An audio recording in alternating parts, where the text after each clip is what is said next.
Դասակարգման աբստրակցիաները և մեխանիզմները։ Նախորդ դասին մենք փորձեցինք դասակարգման անալիզ կատարել, չմոռանանք, այսպիսի դասակարգման անալիզ կատարեցինք տարբեր մոտեցումներով։ Հիմա մենք պետք է ամփոփենք ընդհանրապես դասակարգումը, Object-Oriented Analysis դիզայնի հարաբերությունը այս վերջի վերնագրում այդ մեծ դասակարգման բաժնի մեջ։ Դասակարգման աբստրակցիաները և մեխանիզմները հիմա փորձենք հասկանալ իրենց ինչ է ներկայացնում։ Սա ամփոփում է գնում, այսինքն օբյեկտ կողմնորոշված տեսանկյունից փորձենք ամփոփենք դասակարգումը։ Պարզ է, պայմանավորվել ենք, որ Object-Oriented կողմնորոշվածության անալիզ դիզայն և ծրագրավորում տեխնոլոգիայի ասպեկտով։ Ձեռքական գլխավոր աբստրակցիան դա կլասները ու օբյեկտներն են։ Շատ լավ, այսինքն եթե օբյեկտ կողմնորոշված տեսանկյունից ենք նայում, կլասներն ու օբյեկտներ են, որոնք ընդգրկում են առարկական բառարան, անցել ենք, մի քիչ առաջ անցանք, նախորդ դասին անցանք, չեմ ուզում կրկնվեմ, դա պատվիրատուի հետ խոսելուց հետո, մեծ դիալոգներից հետո, ես ստանում եմ խնդրի դրվածքը, ստանում եմ առարկական խնդրի բառարան է կոչվում, անունն է, որքանով է թարգմանվելի, որքանով է ճիշտ, չեմ կարող ասել։ Պարզ է, ընդգծում ենք խնդրի սահմանները և անտեսում ավելցուկային, այս անտեսել ավելցուկայնությունը շատ լուրջ բան է։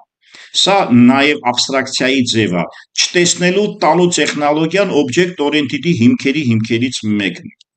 Այսինքն անտեսում ենք ավելցուկայինները, որոշ սահմաններ ենք ստեղծում։ Պարզ է, մենք ասել ենք, որ բացի առարկայից էությունները նույնպես օբյեկտ-կլաս հարաբերություն են ստանում, միտեղ մենք դրա մասին գուցե ասել ենք։ Այսպիսով ստացվեց, որ աբստրակցիա դա ամեն դեպքում առարկական բառարանի ստանալն է օբյեկտներ և կլասներ հարաբերություններով։ Դասակարգման, բայց ՕՕՊ տեսակետից, ավելի շուտ անալիզ դիզայն տեսակետից դասակարգումը ինչ աբստրակցիաների տակ է գտնվում։ Շատ լավ, անտեսելու տեխնոլոգիան ոնց որ այսպես մտավ, քանի որ ՕՕՊ արդեն գիտենք, օբյեկտ կողմնորոշված ծրագրավորման հիմքեր ունենք, մեզ համար շատ ավելի հեշտ է։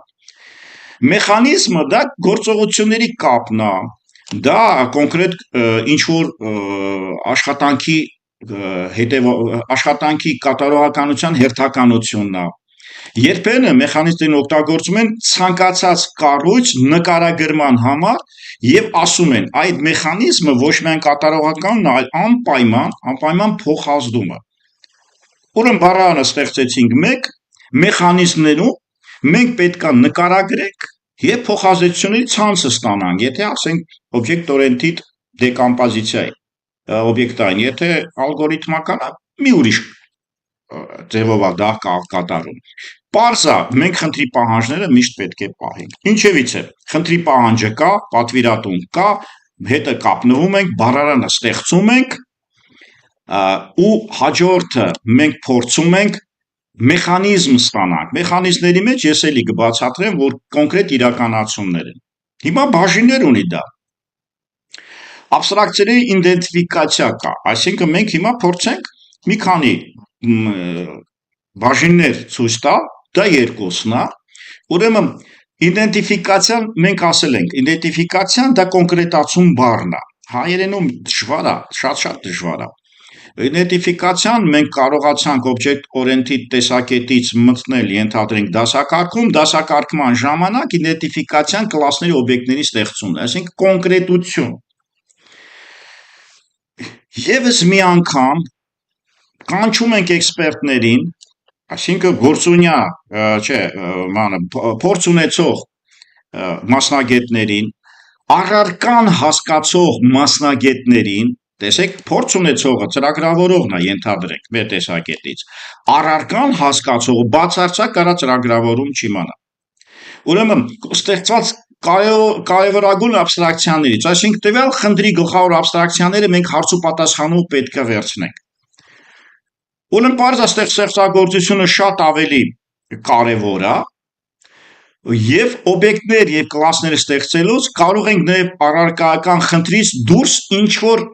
միջանկյալ օգնություն լինի։ Ահա աբստրակցիաների իդենտիֆիկացիայում ոչ միայն էքսպերտից խնդիրը վերծանելն է որպես խնդիր, մանրացնել, հասցնել մինչև ծրագրավորմանը մեծ աշխատանք կա, շատ մեծ։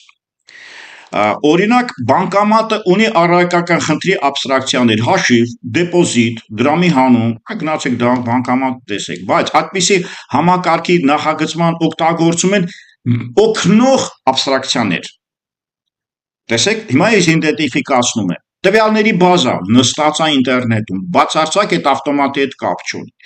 Այս օգնողը մեզ կօգնի, թե ինչպես ենք մենք կատարում։ Պարզը ծրագրավորման տեսակետից կա հերթ, ստեկ եւ այլն, ասենք մենք եթե դուք դրամը հերթով դնում եք, ասենք 500 դրամը 5 հատ 100-անոց եք դնում, ինքը հերթ է պահում։ Ավտոմատների տեսությամբ անցել ենք մեր հին դասերում, ինքը վիճակը պահում է։ Ուրեմն էքսպերտներին մենք իդենտիֆիկացիայի ժամանակ, աբստրակցիայի իդենտիֆիկացիայի ժամանակ մենք էքսպերտներին կարողացանք դիմել։ Երկրորդը, ուրեմն այդ աբստրակցիաները, որ մենք ստեղծել ենք,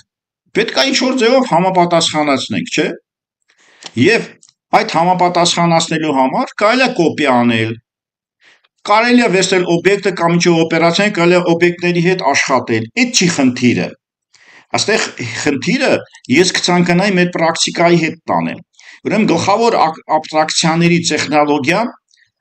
դիզայն պատերնների հիմքն է, այսինքն հենց դիզայն պատերները մեզ օգնում են, որպեսզի իդենտիֆիկացնենք խնդիրը։ Դիզայն պատերն ինչ է։ Ներկայացնում է խնդիրը, բարդացնում ենք այդ հատվածը, դիզայն պատերներով ստեղծում ենք աբստրակցիաներ, բայց դիզայն պատերնի ամբողջ էությունը խնդիրը բարդացնենք, որ հետո ադապտացնենք։ Այսինքն ավելորդ կլասներ ենք ավելացնում, բայց հետո ադապտացնենք, ուղեկցել ծրագիրը հեշտության։ Ահա այդ օգնությունը ստացվում է, որ մեզ մոտ աբստրակցիաների իդենտիֆիկացիան, օրինակ, խումբ կլասներ, իր օբյեկտային կամ ոչ օբյեկտային ձևով։ Ավելացնենք կամ շարունակենք։ Ուրեմն պարզ աբստրակցիաները որոշ հիերարխիայում են ստեղծում եւ ոչ թե արժե վերցնել սուպեր կլաս, այսինքն մենք աբստրակցիա ենք անում, դիզայն պատերները սիրում են շատ կլասներ լինի, բայց օրինակ սուպեր կլաս կա builder-ում, մնաք builder-ը դա ֆաբրիկա է եւ կա abstract ֆաբրիկա pattern, builder pattern-ը դա մի կլասով ապրանք է ստեղծում, պրոդուկտ է ստեղծում, շինարարություն է անում, բայց մի կլասով։ Abstract factor-ին օբյեկտները շատ ստանում խառը, միարժեք հավասար։ Ահա ստացվում է, որ խորհուրդ չի տրվում կարճ ասած builder-ով աշխատել, եթե դուք պրոդուկտ եք տալիս, դիզայն պատերներով գիտի շատ ավելի հեշտ։ Այդ խորհուրդ են տալի abstract factor-ով փորձել ոչ սուպեր կլասով աշխատել։ Երկուսն էլ թույլատրելի է, այդպես վերցնենք։ Ուրեմն պարզ է, այլ վերցնում ենք տիպեր, որոնք քիչ են համընկնում, այսինքն քիչ են համընկնում որոշ կապեր, այսինքն տիպեր, որոնց մասերը բաժանում ենք տիպերի, առանձնացնում ենք OOP մասերի, որպեսզի կարողանանք տիրենք, բաժանիր, որ տիրես, OOP հիմքերից մեկն է։ Ինչևից է։ Ուրեմն կլասների հիերարխիա ենք ստեղծում, բայց սուպեր կլասի փոխարեն ժառանգականություն եւ վերջ, ցանկալի է, որպեսզի տիպերի վերածել եւ այդ տիպերը կարճ ասած կապի մեջ դնել։ Բարդ խնդիրների լուծման շատ ձևեր կան։ Սուպեր կլասը ամեն դեպքում բարդ խնդիր շատ բարդերի համար ցանկալի չի։ Եվ ընդհանուր գործողությունները մենք ինտերֆեյս ենք դնում որևէ մի կլասում, ասենք բազային ցուցիչ ենք ստեղծում եւ փորձում ենք այդ մասերը աշխատացնել, ոչ թե մի կլասում հավաքել։ Պրոցեսը, որը մենք անցնելու ենք եւ դիզայն պրոցես, եւ ծրագրավորման պրոցես, այսինքն նախագծման պրոցեսը հաջորդ մեծ խումբ դասերն է։ Դա պրոցես է, փոքր մասն է։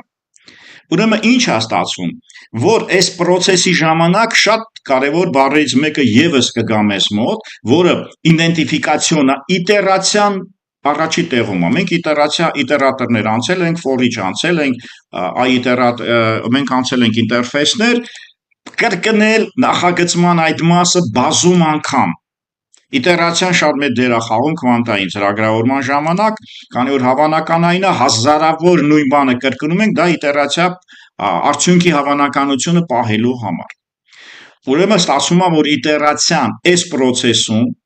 եթե ես համընկնող փոքր կլասներ եմ կատարում, փոփոխում եմ, տեսնում եմ, մեծ աբստրակցիաների իդենտիֆիկացիա գնում։ Ինչևից է, անուններ են, թող մեզ չխանգարի ինքը։ Բայց մենք գիտելիք ստացանք, գոնե դրա մասին մտածեցինք, իտերացիա անունով։ Ուրեմն անունների ընտրությունը արդեն շատ այդքան առաջնային չի, բայց ցանկալի է, որ մի հատ վրայով անցնենք։ Օբյեկտները պետք է լինեն գոյականներ, shape եւ այլն։ Կլասները պետք է լինեն ընդհանրացված գոյականներ։ Ասենք the shape sensor shapes ընդհանուր, այսինքն լինում է աթոռ, չէ, լինում է shapes, ասենք գրաֆիկա եւ լինում է rectangle։ Ինչևից է, օբյեկտների գոյականներ, նրանք ընդհանրացված գոյականներ, ուրեմն հնարավորին չափ տերմինները պետք է համընկնեն ոչ միայն էքսպերտի ասածին, այլ հենց խնդիրը ստեղծողին։ Եթե ինչ-որ միտեղ, մի շինարարության մեջ, ինչ-որ մի բան, կանոնը մոնտաժ ա դրել, դուք մի փոխեք այդ անունը։ Հենց այդպես էլ դրեք, ձեզ էլ ա հեշտ, իրան էլ ա հեշտ, այսինքն տերմինները շատ պետք է համընկնեն էքսպերտի ցանկությամբ, ու էքսպերտը գրագետ լինի, ավելի լավ կլինի։ Այսինքն էքսպերտը դա ծրագրավորողի եւ պատվիրատուի հարաբերվող մասում է գտնվում։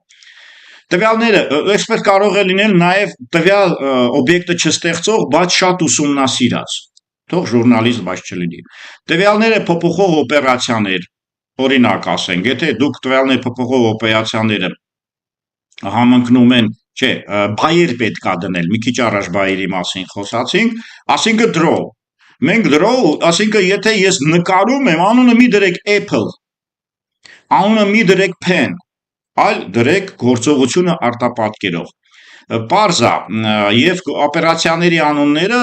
ընդունած կարգա is-ով, extern, ասինքն ինչ որ հայցային վիճակի դեպքում այս կարգի ինչ որ գործողություններ ա գնում։ Ինչևից է, օրինակ on mouse move-ը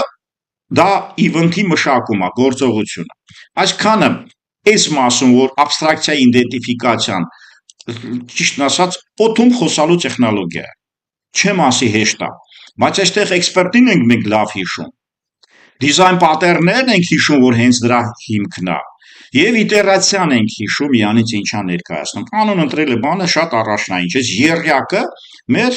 այդ փոքր վերնագրի կամ մեծ վերնագրի փոքր մասն է։ Եվ մեխանիզմներ, ինչպիսի մեխանիզմներ կարող ենք հնարել։ Մեխանիզմները դա, ասենք, վարորդ օրինակ, շատ լավ օրինակ է, եկեք դες դա ասեմ։ Երբ որ այս մեխանիզմները պետք է այնպես լինի, որ օգտագործողից ընդհանրապես անկախ լինի։ Վարորդը սեղում է գազը, ապա վառելիք է մատակարարում եւ իրար միևնույնն է, մեխանիկական է, էլեկտրոնային է, ինչ է, ես վարորդ եմ, ինձ մնացածը չի հետաքրքրում։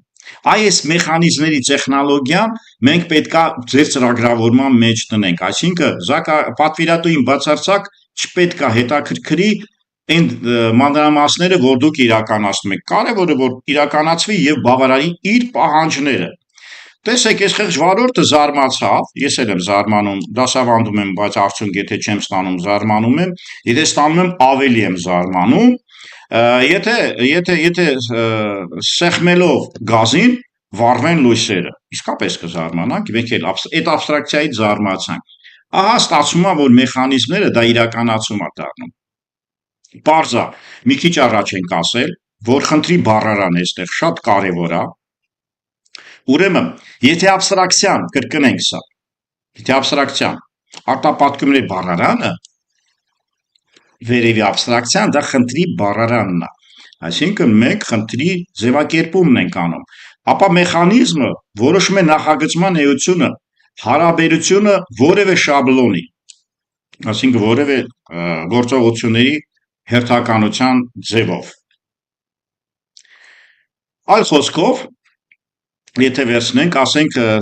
վերցնենք ստրատեգիկ լուծումներ ենք տալի եւ հանդիսանում ենք շաբլոնի տարատեսակ, այսինքն շաբլոն գիտեք ինչ է։ Շաբլոնը դա գործողությունների ալգորիթմական աչքերը փակ տեսակ է։ Եվ այդ շաբլոնի հիմքի վրա մանից պարզում է մեխանիզմ ենք մենք հնարում, այսինքն ալգորիթմացում ենք, հեշտացնում ենք կատարողի, օպերատոր ենք ստեղծում, օպերացիաների օպերատորի տեսակետից։ պայմանավորվում ենք։ Մեխանիզմների ամենացածր մակարդակում մեր ծրագրավորման հրամաններն են, առաջ ասեմբլերներ, մեքենայական կոդ, հիմա բարձր կարգի լեզու, բարձր կարգի լեզվի հրամանները, լեզվական արտահայտությունները, ստեղ մի C#-ում մի հրամանա, ասենք Python-ում կամ Java-ում մի այլ հրամանա չի խանգարում։ Ամենացածրը համարենք իդիոմաները, համարենք տվյալ լեզվա յուրահատկությունները եւ ծրագրավորումը չպետք է տիրապետել տվյալ լեզվով, ծրագրավորումը պետք է տիրապետել նրա ընդհանրացում, որ լեզուն փոխելուց դուք դժվարություն չունենաք։ Պարզ ամենավերևում նշած է framework, C#.net ունի framework, օպերացիոն համակարգի վրա դնում եւ ինքը manage code-ի framework, այսինքն որ միջավայրում աշխատում։ Այս երկուսը ծայրահեղություններ իսկ միջանկյալ մասում object-oriented ինչ ասեք չասեք կա, բայց դա մեխանիզմ է։ Եվ վերջինը մեխանիզմի իդենտիֆիկացիան նշանակում է մանրացնել, ցուցադրել, այսինքն նմանացնել, ցուցադրել։ Օրինակ, փոքր օրինակ եւ այս մասը վերջացրեցինք։ Գրաֆիկական ինտերֆեյսը դա մեխանիզմ է։ Գրաֆիկական ինտերֆեյսում ընդունված կարգ է շատ դեպքերում եւ ընդհանրապես, ասենք եթե ցանցային կամ ավելի շուտ սերվերային պրոգրամինգ եք անում, մենք գրաֆիկական ինտերֆեյսում կարող ենք ներկայացում դնել, view ենք անվանում, տվյալներ պահել, մոդել ենք անվանում եւ կարող ենք OOP տեսակետից կամ ավելի շուտ դիզայն պատերն տեսակետից դա կլիենտ են ասում, մեզ մոտ կոնտրոլեր է։ Այսինքն, երբ որ դու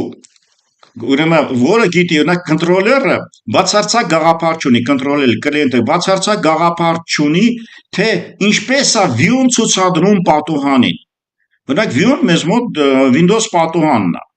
Ինքն իրեն նկարում է, տենց կա, ուրեմն նկարում է նույնիսկ մի քանի պատուհան, ինքն է նկարման տեխնոլոգիան բացարձակ կապ չունի ոչ տվյալների հետ, ոչ ընդհանրենք նույնիսկ կլիենտի հետ կամ կոնտրոլեր ուպրավլիայից չի, ասենք ղեկավարողի հետ։ Ինքը դրանից անկախանում է, այսինքն մենք տարանջատեցինք OOP ինտերֆեյս մասը ներքին մասից, ինտերֆեյս մասը բացարձակ ներքինի հետ չենք կապում, երբեմն փոփոխելի մաս ենք ասում։ Պարզ է, մոդելում ենթադրաբար տվյալներ կպահենք եւ այս խեղճ view-ում, այս ցուցադրող մասը հանգիստ կարող է այդ տվյալներից օգտվել, անունը կդնենք մոդել, տվյալներ, մոդել է, այդպես ենք անվանում, եւ այս բոլորի իմ ասածը դիզայն պատերների տեսակետից նայենք, թե պարադիգմի տեսակետից նայենք, կարճ ասած ֆունկցիոնալ տեսակետից նայենք, գաղափարական framework, որ ձևն ուզում եք ասեք, model view controller տեխնոլոգիան MVC է կոչվում։ Օրինակ MVC-ն իրանից ինչ է ներկայացնում, ուրեմն server programming-ի, ինտերնետ պրոգրամինգի, web պրոգրամինգի տեխնոլոգիա է, մեխանիզմ է եւ նա իդենտիֆիկացիան հենց նոր բացատրեցի։ Այսքանով իդենտիֆիկացիայի հետ ավարտելով model view controller, այսինքն այսպիսի պարադիգմը, սա մեխանիզմը, որպեսզի իրականացնենք մեր բառարանով ներկայացրած տեխնիկական բառարանով ներկայացրած խնդիրը, այսինքն գրաֆիկան ցույց տալ։